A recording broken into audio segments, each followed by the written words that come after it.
calligraphy clerk asked me if I'd heard about the mirror discovered up in Nara. Oh, and something about a big old sword. I said, yeah, I did. And did you hear about the 16-foot wooden coffin and the 20-foot-long ceramic sarcophagus? Of course, I was talking to her in metric, and she said, nope.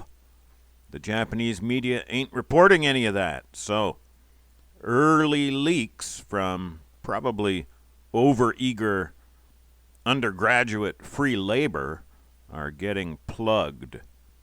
But I'll keep watching that story, and I hope they haven't dumped out the coffin yet, and I hope we can see who's inside.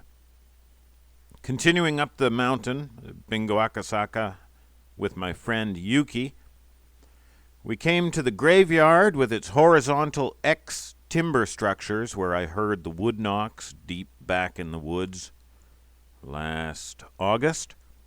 Camera 1 caught nothing but wind and insects, butterflies, but we were able to see farther and make new discoveries.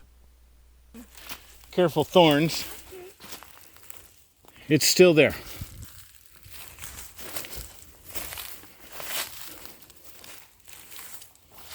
This looks like the remains of a kofun, doesn't it?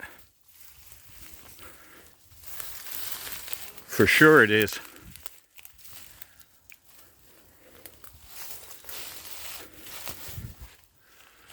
Well, we should get some pigs on this camera because there's a lot of pig action.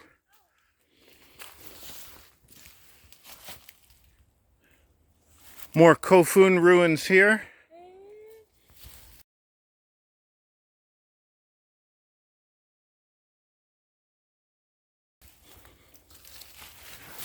And, whoa, way back there, a massive wall.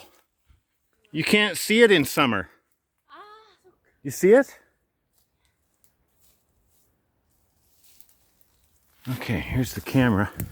That enormous rock wall looks very interesting, and it goes back in the direction of the large open tomb of last video. So I'd like to come back and explore back there, preferably with another man. And we both have to be better dressed to be able to get through the thorns, which were pulling our pants off. We might need a machete.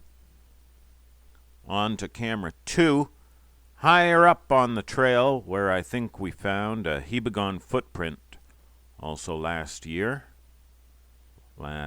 August. Immediately noticed a change here. The glyph by the roadblock was gone, and this big stick, which was a main component of the glyph, was left here like this. We followed the path up. I think the path belongs to the Highway Corporation. The highway goes through this mountain in a big tunnel.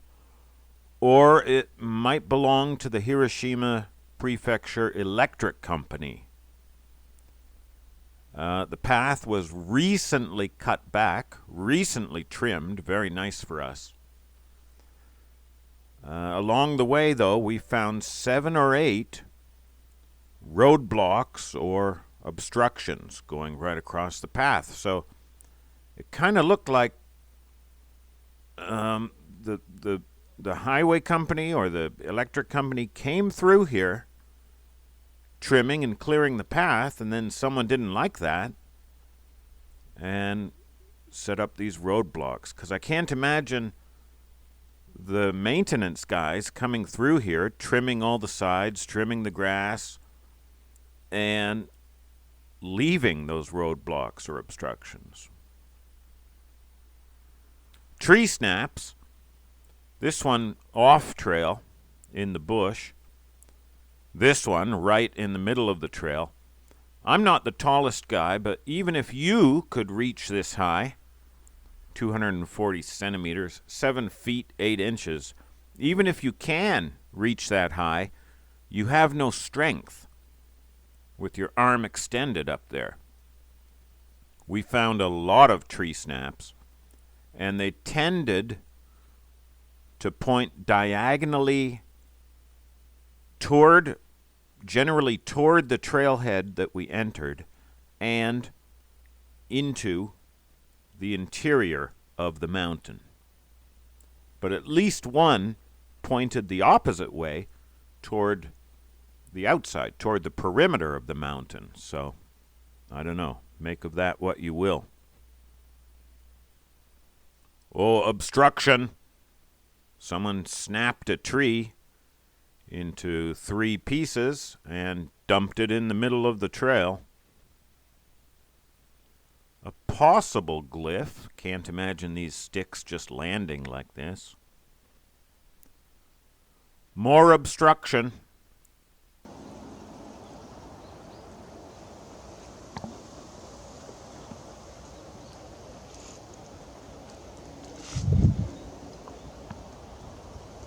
And more obstruction. This one is wedged in there. We see that so often. Just off the trail, huge boulders. Maybe that boulder field visible on Google Earth, but they look unnatural. They do not look like that cooey natural boulder field from earlier this month. I don't know if these are collapsed tombs or collapsed houses. Maybe one collapsed 40-story apartment building. It could be rubble from the ancient mines, but gigantic rubble. Again, I don't know.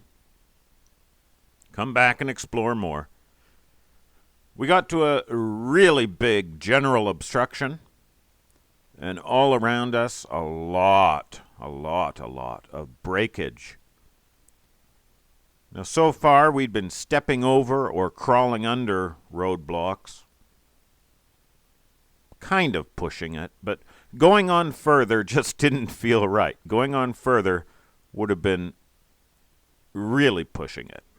Yuki was not scared, but she said she felt a weird energy. I would describe it as a presence, a supervising presence, and I did too.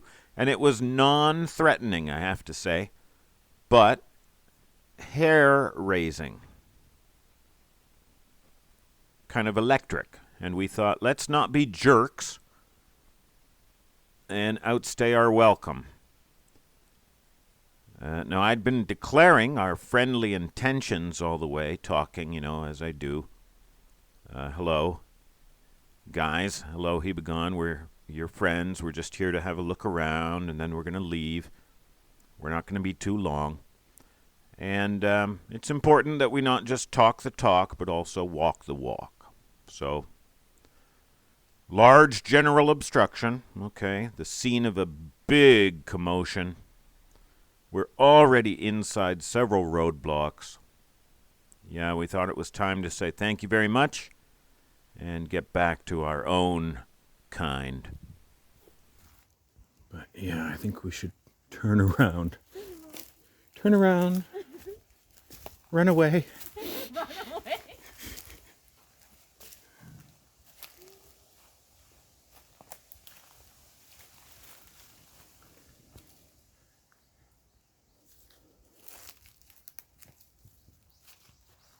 Blind.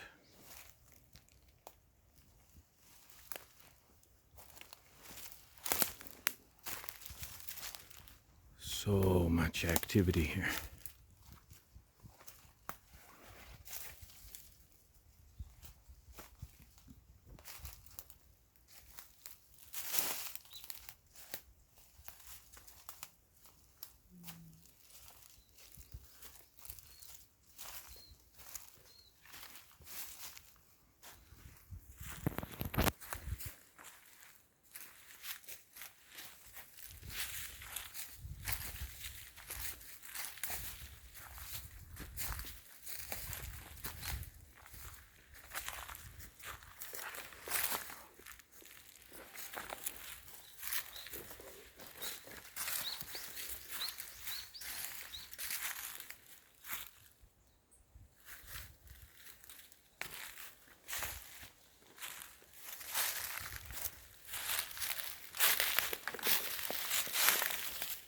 huh?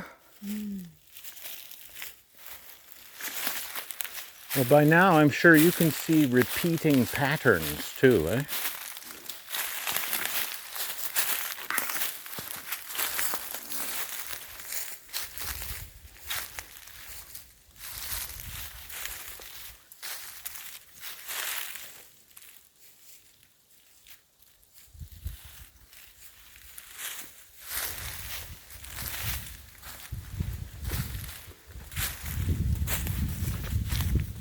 Somebody just decided to lean this up here. Sure, why not? It looks good there.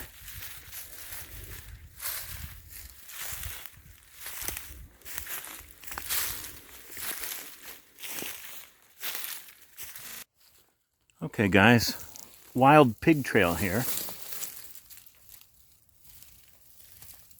I don't know if you can see it, but Yuki and I can see it.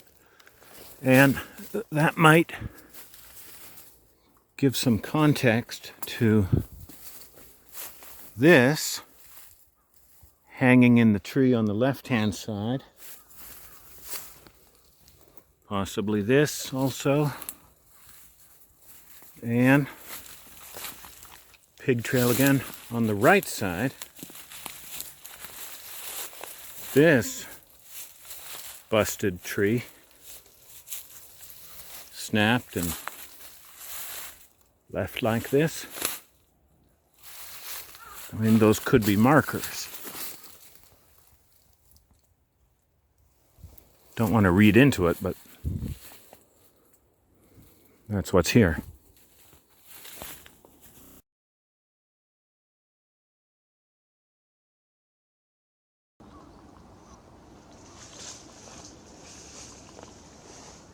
And Yuki's here. Yuki will agree that there's nothing, there are no cut marks, right? No saws, no human tools. It's all broken.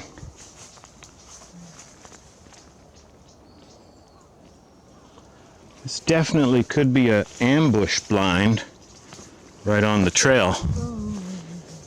Hibagon hides in there. Another big rock field.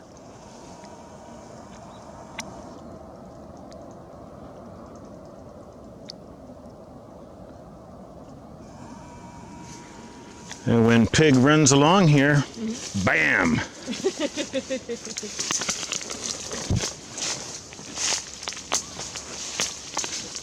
800 kilos of hibagon come out from behind that thing. Camera 2 at the trailhead picked up a ton of animal action. No hibagon action. But even the regular animals show, different species show by their reactions that they can absolutely see the camera. They're curious about it sometimes or scared of it, but they absolutely see it. So I know the odds of catching hibagon on camera are low. But it's still fun to see the animals, and the cameras do help us to understand the mountains better. So that's all good. Once again, thank you, Yuki. You came this morning Hiba-skeptic, highly Hiba-skeptic. You left Hiba-awakened, Hiba-aware. And you were throughout a very brave, cheerful, fun, hiking, exploring companion friend. Now, Yuki's friend, Yuki has a friend who wants to come out with us next time. So I gave her a menu of options, places I want to go. They can discuss and pick one off the menu, and then we'll try to get back out there real soon. Thank you. I love you.